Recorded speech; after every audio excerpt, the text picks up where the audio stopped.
I'm going to do an inbox preview of this kit here. Unfortunately, the examples I have of it are in pretty rough condition. I believe this is the original release, and then I have another one under the Revell title. And since they're in rough condition, I thought I would just sort of do it like a 2-in-1 review here, because it's not going to be like sort of an official review. It's just going to show the ones I have here. I believe they're complete and everything, but we'll go through them here, and it's sort of going to be like a 2-for-1 thing, because like I said, the condition is not that great, and they have been opened previously. So what we'll do is we'll go over the Monogram one first, which I believe this is the original boxing of the kit, which is the one here when they were doing this style. And this is the Monogram models. I'll title it the Monogram Revell McDonnell Douglas AV-8B Harrier in 1/48 scale. And so we'll have a look at this one first, the Monogram release, which is got the nice box art there, and we get the information on the side and a little bit about the aircraft. I'm looking for a date, maybe it'll be on the other side. But this one, I say it was a used kit, so it was taped shut. And kit number would be 5448. And we'll go around here. I'm not seeing a date there. Okay, here we go, 1991 Monogram models. And I believe this is the first release, because when I built it many years ago, I'm sure this was the first time I saw it. We can see a built up kit here, and we'll open it up and have a look.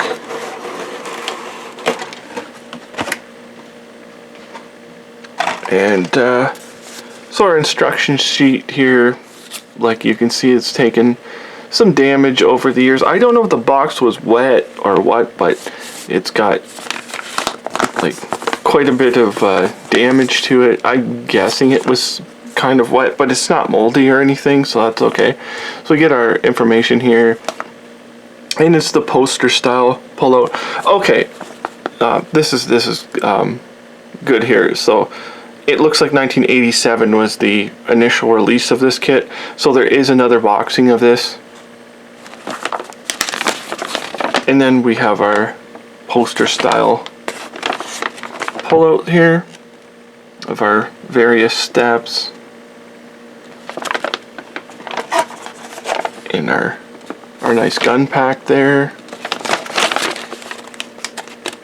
And we'll go to the last bit here, and it's showing us, it's not telling us what it is, but it's a Marines aircraft in the camouflage.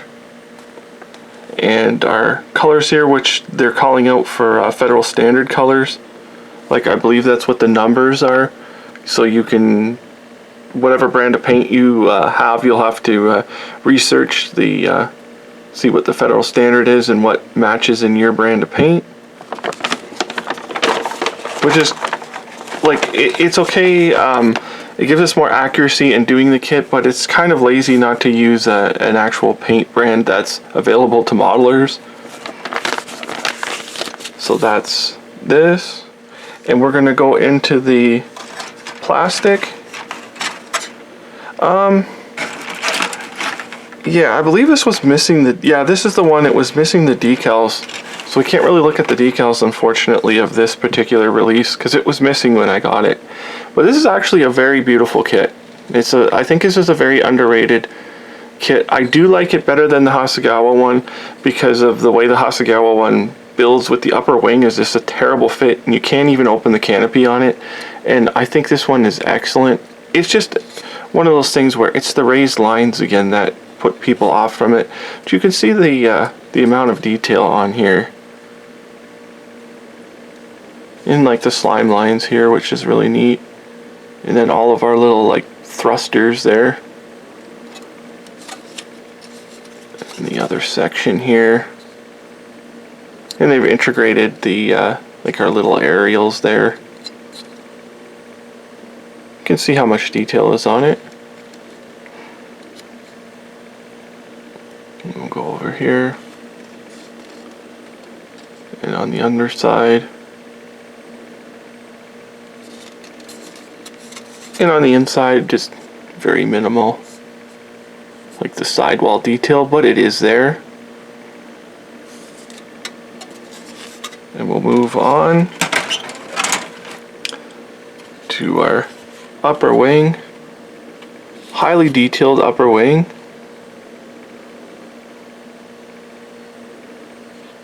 You can see the various like grilling and everything in there.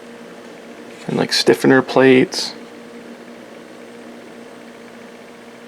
And one of the things that you never really get with these Monogram kits is you don't get the posable slats and flaps and air brakes and things. So here's our rear tail. And our wheels. Highly detailed wheels. You can see the writing on them. And our engines here, which are open. And our small wheels. And more engines. In the bombs, highly detailed snake eye bombs. Like they did an excellent job with their weapons. But that's pretty much all. I think that's all the armament you're gonna get, like for ground ordnance, anyways. It's just these little snake eyes. You can see some of the details in here. And unfortunately, again, where they do that thing where they put the writing on the exterior, which will have to be cleaned up. I'm not sure about this, if that has to be cleaned up.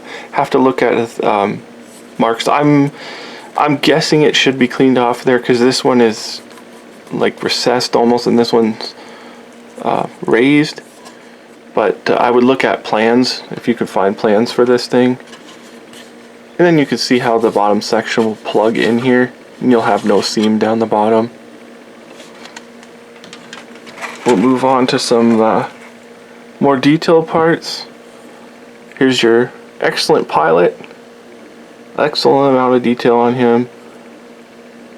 And our canopy piece. And even our stick there. And we go on to the pylons. Very highly detailed pylons. But they're integrated in here, so you couldn't change these out. I suppose you could cut them off, but our gun pack, and it's open here, and it's got like an opening here also for the muzzle sort of area. And then here's our I'm guessing you can have a belly position for a tank. And our pylons, like the pylons are excellent, highly detailed. And our ejection seat, very detailed ejection seat. And the tanks, I kind of prefer the way they've done it. It's like, if this, you're always going to fly it with the tanks and things on, why not just integrate them into the pylons? Because then it saves you later from having to line them up or glue them on and have them fall off or things like that. This doesn't bother me at all the way they've done it. I actually kind of prefer it in certain cases, like say F-16s, where they always have a wing tank. They almost never are flying without the wing tanks.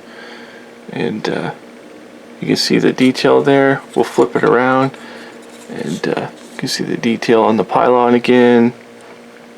And the little, like, it's like a speed brake type thing, like an air directional thing, and it's very detailed. And we'll move on to the cockpit. I mean, it's like excellent how they've done that. Like, in again, they've integrated the seat into the cockpit. That's kind of different. I think it's kind of different for them. And a little bit of cleanup here. Like, I'm sure these would have to be removed on there. Not a big deal. It's not the highest detailed like Monogram cockpit I've seen, but it is actually fairly nice. And here's our instruments. Instruments look excellent, as always. I would never complain about their instruments. They're pretty much perfection as far as injection molded goes. Our pylons again. You can see here. And then we have one more sprue, which is the undersides of the wings.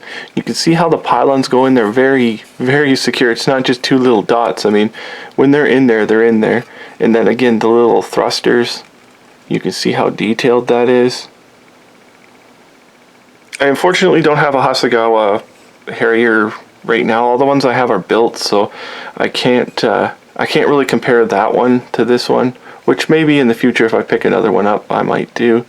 And the sidewinders, which is something that Monogram kits always have really beautiful sidewinders. When they got to a certain stage, they made them excellent. You can see the little fine tuning things on the sidewinders there. They're quite excellent. And our refueling probe, so we won't be able to position it, but big deal. It looks alright. And then our chaff and flare box here with the brake. It looks alright. Our landing gear, very tough landing gear. The intakes, and you can see how they've done them there. Or you can have the ones that are like they basically just fall in on their own. And the detail on them is amazing. We'll flip it around just so we can see the main gear there, and the inside here of our where our gear is going to be. And you can see even here on the like the little shielding here, like the heat shielding, they've got little rivets all over it. And then we'll have a look at the fan. Looks pretty good. You just have to clean up these little pieces here. Excellent looking fan. And our glass work is it's pretty nice. It's old, so it's got a little scuffs on it, but it looks alright. I mean, you could polish it up a little bit, but it does have the det cord in it, the proper det cord. Just like, I think it's in the Hasegawa kit also, but in the Hasegawa kit I believe they give you decals too. And the glass looks alright. And we'll just look at the front piece here, which is, it's just very clear. This one's not taken such a tumble, so everything looks good. And here's our HUD too, it's in there. So everything looks really great on this kit. Like, I think it's excellent. If I was doing an AV-8B, like there's three models of Harrier. There's the AV-8B, there's the night attack Harrier, and then there's the AV-8B Plus, which has the F-18 radar in the nose, and that one's pretty it's pretty distinctive. And Hasegawa does all of them, but if I was going to build an AV-8B, I would probably stick with this kit because it's a bit cheaper. It's not as easy to find these days, but I think it's an excellent kit. And I'm gonna do the second part of this review here, and this one's going to be fast. We won't go through every little single part, but this is the Revell release of this exact same kit in the Operation Iraqi Freedom markings basically. And so we can have a look here, and it says it includes the book, which mine never did when I got it, unfortunately, but it's a nice little book to have there. I wish I did have it. And then on the side here, we see a built-up aircraft with the Black Lions decal, it's telling us here, which is different than the other kit. And on the side, okay, so this one is under the Revell, it's kit number 856878. And on this side we get our paint guide, and it gives us some information on the basic model. I'm not seeing a year of release.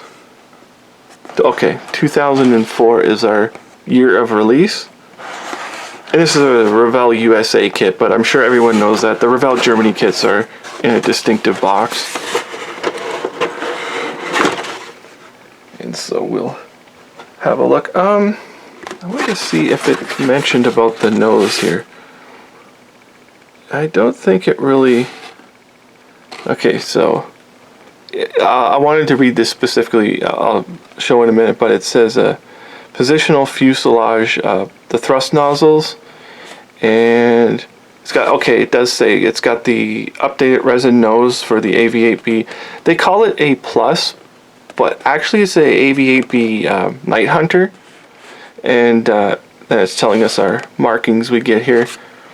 I wanted to specifically go into that because I'll show the sort of special thing which this kit comes from and why I would probably get this release. It tells you how old they are when I've got like a black box cockpit set for it, but I'm not going to go through it. Like maybe I'll do a review on some accessories later on, but it shows you the age of the kit when black box is a set for it. But this kit comes with the Revell style of fold out sheet. Gives us our information there in our paints here, which is just our basic colors. They're not giving us a specific brand or anything in it. It's showing us a little bit more detail on what to actually paint each piece. And then it's got fitting of the Night Attack nose here. And we can see just some more steps how they do it. But the thing that's going to be like the difference here, which is the Tomcats aircraft here, the markings, and again they're giving us the federal standard colors here. And we also get Wake Island Avengers from Arizona, which is actually pretty nice. I kind of like this one better than the Tomcats one actually. But so you've got two different aircraft, and I'm guessing they're both Night Attack. I'm not sure, because this one I believe is a Night Attack, and that one might not be. That one might be the early one. I'm not sure. You'll have to do your research before you actually build, because this is the piece that's going to be different between the two kits. It's actually, they give you a resin nose here, so you can actually do the nice Night Attack version if that's the one you want.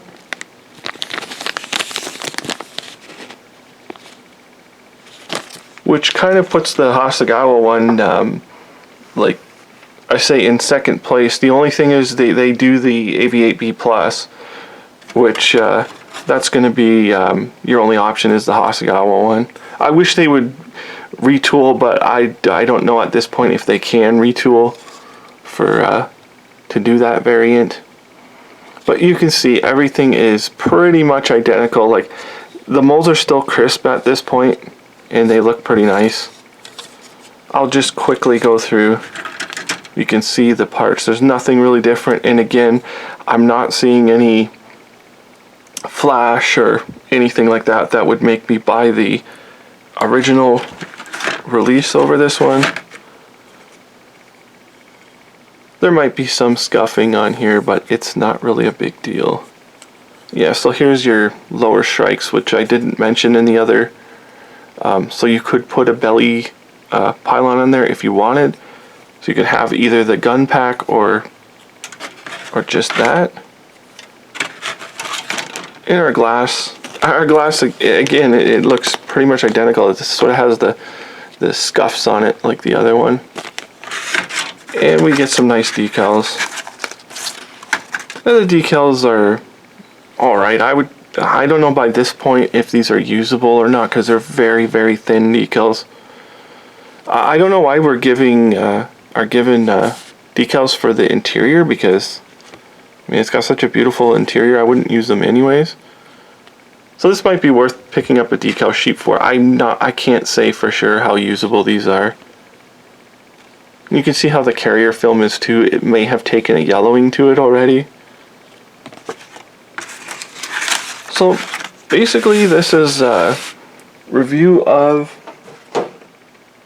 the Revell USA AV-8B Harrier